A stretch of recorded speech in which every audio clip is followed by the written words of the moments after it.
working with him to make sure that all those households, ladies and gentlemen, so all the kids that have applied and that got accepted, that comes from poor households and unable to afford their further education studies, those kids will be fully subsidized by government as long as the family combined household income is not more than 350,000 rand per annum.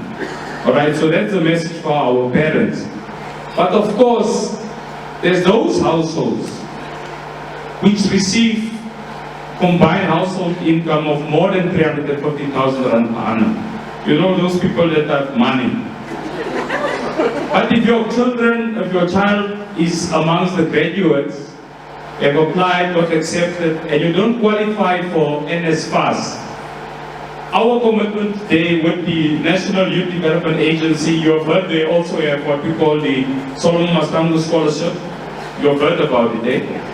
But apart from that, ladies and gentlemen, amongst all the heads of missions that we know very personally, we have what we call very unique scholarship opportunities, where they actually fund excellent students, and it's a conversation that we'll have with the principals afterwards, to try to understand what type of a commitment we can get from our heads of missions, because I am confident and very sure that some of our top achievers will be privileged to some scholarship opportunity with any of the participating heads of missions that are here today.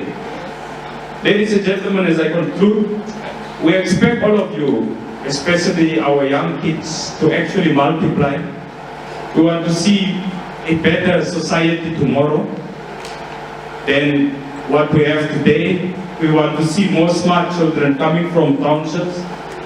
But of course, ladies and gentlemen, we are asking our young people to be fortified and to be a fortress on behalf of our communities.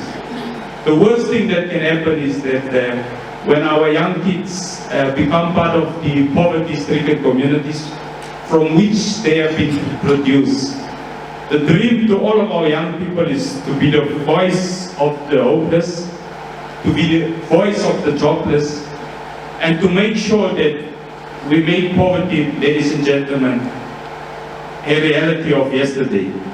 As we conclude, ladies and gentlemen, because my role as a Deputy Minister is to travel the world on behalf of our South African people, and more too often, apart from economic issues, we have been asked, what do you do?